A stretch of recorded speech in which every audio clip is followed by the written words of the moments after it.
Scientists who specialize in classifying life on this planet have so far identified approximately 1.7 million different species of living organisms. And that's not including the one currently growing in my fridge. Welcome to another episode of Later That Same Life. I'm Larry Fedoruk, and on this weekly podcast, different topics, discussions, and stories from our lives.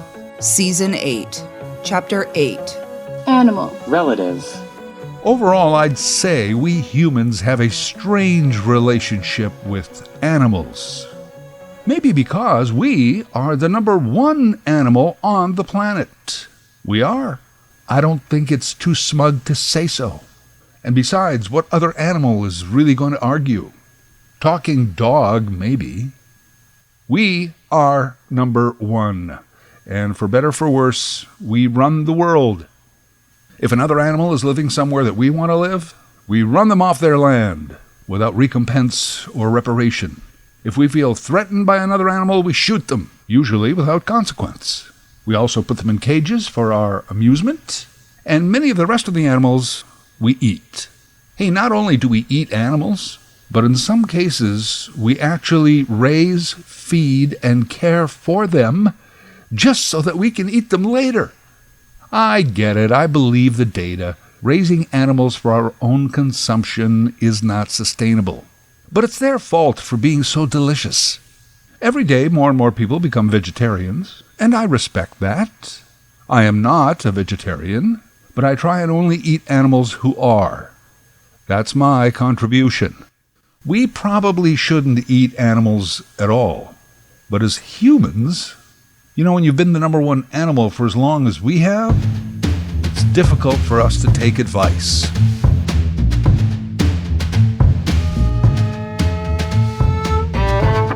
We're number one. And as always, the age-old question comes up. Did we descend from apes and monkeys? Or the comedic query, if we did descend from the apes, why do we still have apes? There are two opposing yet correct answers here. The modern species of human, Homo sapiens, from the Latin homo meaning human, sapien derived from the Latin word for wise. Homo sapiens, wise-ass humans. Homo sapiens evolved from Homo erectus. And it's all right, go ahead and laugh. It's a funny term. It's got nothing to do with your orientation. It's just funny, right? Homo erectus. They go back about 2 million years. And there were other homos even before that. But gee, how far back do you want to go in the evolution here? I know nostalgia can be fun, but 2 million years is about my limit. Interesting that Homo sapiens did not evolve from Homo erectus until about 200,000 years ago. So from walking upright to becoming wise, well, that took a really long time. A long time. So one of the answers is modern human evolved from previous human, who evolved from previous human. The other correct answer is that monkeys and apes and lemurs and all of those are primates, just like Homo sapiens. So we are cousins. We have similarities. So chances are, like 60 million years ago, we may have evolved from a similar species or a common organism. Hard to tell. Obviously, as the different primates evolved, we went in different directions. Us and the apes. It's like MySpace and Facebook. Similar species, each made different choices. One evolved, the other did not. Homo sapiens, wise-ass humans, we run things. We lord over the other animals. I don't think there's any other species that fights so much amongst themselves. But in general, wherever we are in charge. Oddly, all the other animals in the world outnumber us humans by a large margin. Birds alone. There's 50 billion individual birds on Earth compared to like 8 billion people. I think a lot of us may have seen that futuristic documentary, Alfred Hitchcock's The Birds, and the dangers that lie within that imbalance in population. On the other hand, I think we have so far avoided what some say is the inevitable Planet of the Apes scenario. Maybe because of the number of monkeys. 8 billion humans on Earth. Estimates are there are about 7.8 billion monkeys. Pretty even. And there is a lot of different subspecies of those primates. I think they'd have a tough time organizing into any kind of solid, threatening military unit. I mean, I get it also that humans can't even get a quorum at the United Nations sometime, much less agree on something. But I think if all the monkeys started to attack all at once, yeah, we'd organize pretty quick and defeat them. Homo sapiens. We have the opposable thumbs, and of course our dizzying intellect. Put it together, we rule the world. I guess the only other secret weapon that all the other animals have would be the viruses. Viruses that can make the jump from their species to ours. So far they haven't weaponized those viruses. Any contact has been accidental, and we pretty much defeated the last one. But there's more to come. We've got to watch those viruses. If we don't, we will not be the planet's #1 animal forever. The strangest relationship we have with the other animals as humans is pets. We like to keep some of them as pets. Mostly dogs and cats, the most popular pet choices. But there's also birds and fish, hamsters, the odd turtle. But that begins to border on exotic pets like iguanas, lizards, snakes. Some people like to keep lions, tigers, and big cats, But that is like its own category. People who grow up on farms sometimes designate those farm animals as pets. I get that. Horse, cow, pig, goat, chicken, duck. Horse is cool, but the others, I don't know. Hey kids, we renamed your pet chicken. It's now called Dinner. Having animals as pets has always been very odd to me. Fish, I guess, are okay. The pet ones are pretty. And an aquarium can be a real showpiece in your home. And if it doesn't work out, chances are there's not much of an emotional attachment there. But let's get back to the pet leaders. Dogs and cats. This is going to be a bold statement. I'm going to lose a lot of friends here, I think, but here goes. I simply don't get having a dog or a cat as a pet. And I don't really get people who have a dog or a cat as a pet. I know that sounds harsh, but here I go. I've always thought that something is lacking in your human life or your ability to make human contact, that instead you choose to substitute that with love, care, and concern over a dumb animal.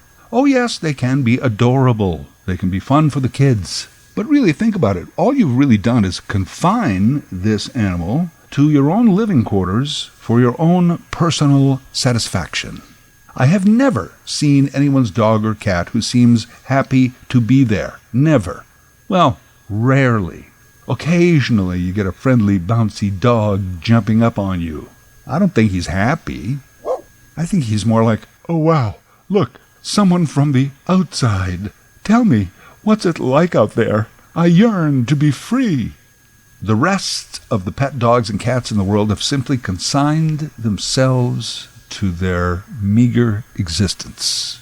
They get excited over chasing a ball or riding in a car because it briefly distracts from their boring, routine prison life. And the humans don't care. They pretend they do, but they really don't. We are the #1 animal. We do what we want. Ever heard of anthropomorphism? It's a thing humans do. Anthropomorphism.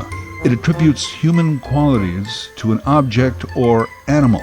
That's why cartoon animals will wear hats and dresses, neckties, and drive a car. It's why you swear your pet animal understands the difference between car and walk, why you think they like to get wrapped Christmas presents, and why they enjoy wearing those giant sunglasses for the camera. We attribute all kinds of human qualities to our pets, except these: boredom, frustration, feelings of inequality and injustice. Because that's what I anthropomorphize. When I see a guy walk into the elevator and his dog looks up at me with those big eyes, others will say, "Oh, what a cute dog." But what I hear is, "Hey, pal, can you get me out?" No? Okay, never mind. I'll try again with someone else. I want out. Working dogs don't count as pets, even though those who care for them might think of them as one, like watchdogs, herding dogs, police dogs, etc. Dogs should have a function other than hanging around for my amusement, until that amusement is over, until we're bored with them, and we pretty much ignore them other than filling their food and water dish. Yeah, you think they don't feel that? Used to be a cute pet, now he's just a responsibility. Pets are an industry that is a promise of fulfillment through non-human contact. And listen, sometimes I don't blame you, given the levels of some human interaction. Yeah, I think I'd rather have a dog than talk to that guy. $228 billion. That's what the pet industry is worth. They actually breed dogs now whose only function is to be a good pet. Nothing else. Pet dogs. Think of it like a trophy wife. Not a lot of women aspire to be trophy wives. Not a lot of dogs are thinking, "Gee, my only goal is to one day be a good pet." Cats? Well, I don't even know. Kittens are adorable, and they function well as spokesmodels for toilet paper. But then they become cats. It's like a good friend and coworker who gets promoted to being your boss. They were your friend, but suddenly they're just an asshole. Much has been made over the years as to the difference between dog people and cat people. The latter not exclusive to, but generally tends to skew female. I don't know about all the personality differences, but here's a similarity. Both don't seem to mind confining an animal just to fill some hole in your life. Speaking of big industry, have you seen the latest thing for cats now? It's the smart litter box. It's automated, computerized, robotic, but still they made it look like a toilet sitting in the corner of your kitchen.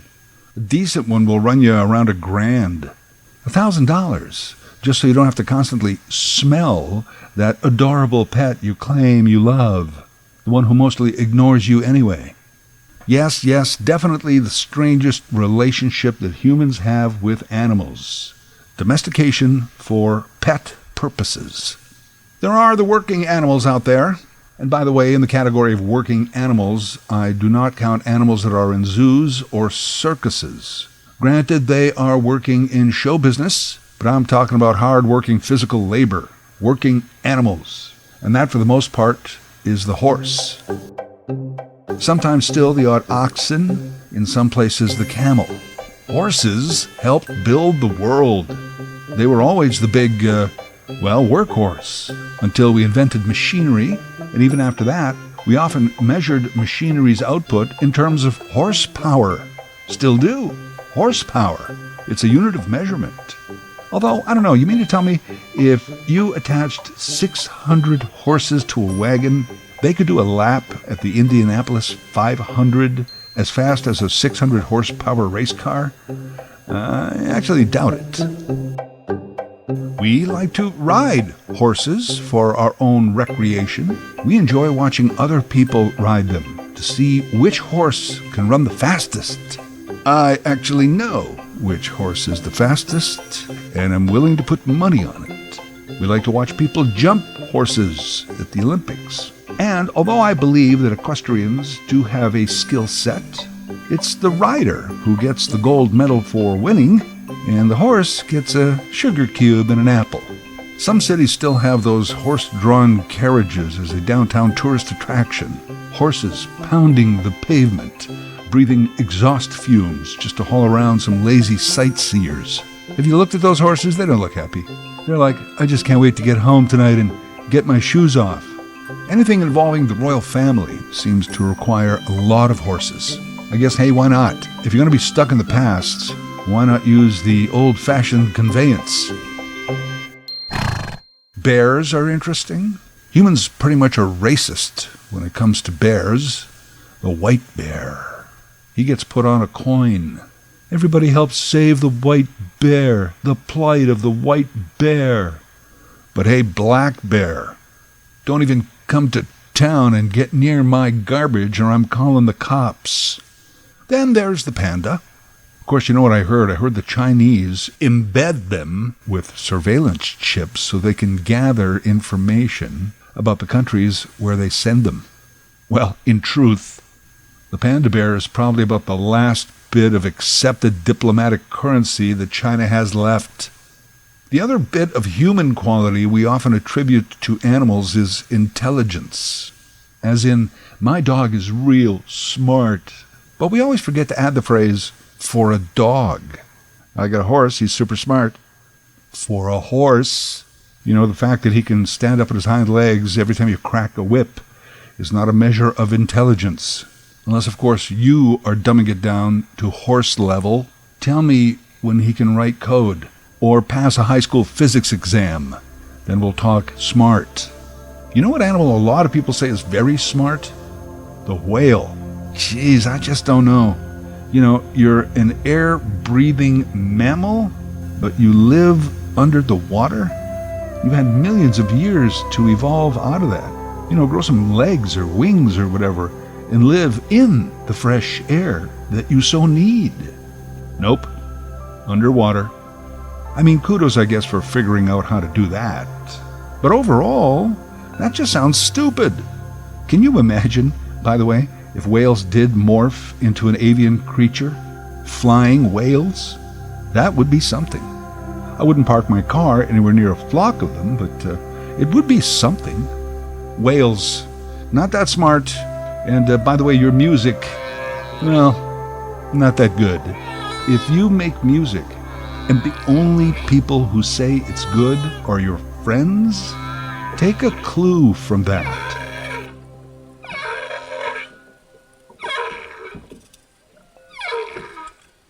I mentioned briefly the zoo animals and the zoo-like animals who somehow manage to roam free. We tend to mostly fear a lot of those. There are still a few prehistoric-looking creatures around, you know, like crocs, gators, Komodo dragons, elephants. I'm not sure how they survived humans, but they did.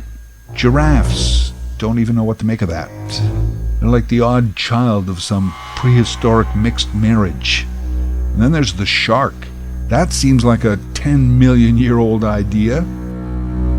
Some people like to hunt and kill the big game, the exotic animals. I'm glad that more and more we are frowning on that. Also moving away from animals in circuses, as well as zoos and the sea worlds and the like. I much prefer the idea of those safari parks, where the animals still get to live and roam free, and the humans just drive through every once in a while in an armored Land Rover. It's still intrusive for them, but less so. There's also the pest category of animal. That's more of an urban plight. Squirrels, pigeons, Canada geese, seagulls, vermin, raccoons, even skunks and coyotes. Pest control, also a big industry. By the way, some local governments, they won't poison our pest animals, but they do leave bait out there for them that contains birth control. Hey, mama found some food, but now she can't have kids. Yeah, the poor raccoon. I don't see any American red states banning oral raccoon birth control tablets, even though they are pro-raccoon life. I mentioned 1.7 million species of living organisms on this planet. Scientists categorize about 13,000 new ones each year. they feel there could be several million others that we have yet to find. Some will be just organisms, but with all those big numbers, doesn't it make you feel proud to be the number one animal in the world? The Homo sapiens? As I said, a lot of the other animals, we like to eat them. Mammals, amphibians, fish, birds, insects. Ooh, I didn't mention insects.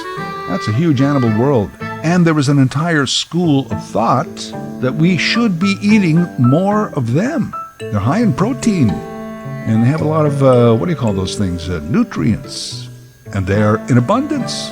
And perhaps, I'm not going to rule it out. I'm just not there yet.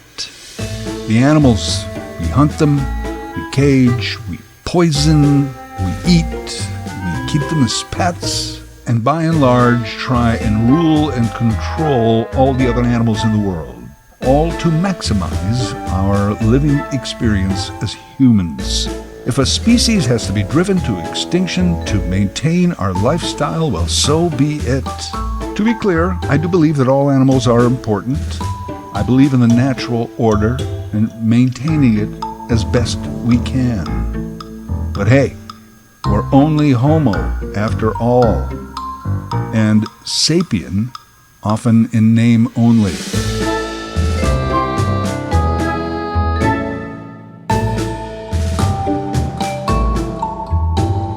Later That Same Life is written, voiced, and produced by Larry Fedoruk. LarryFedoruk37@gmail.com. Subscribe to Larry's podcast YouTube channel. Get automatic notifications with each new episode.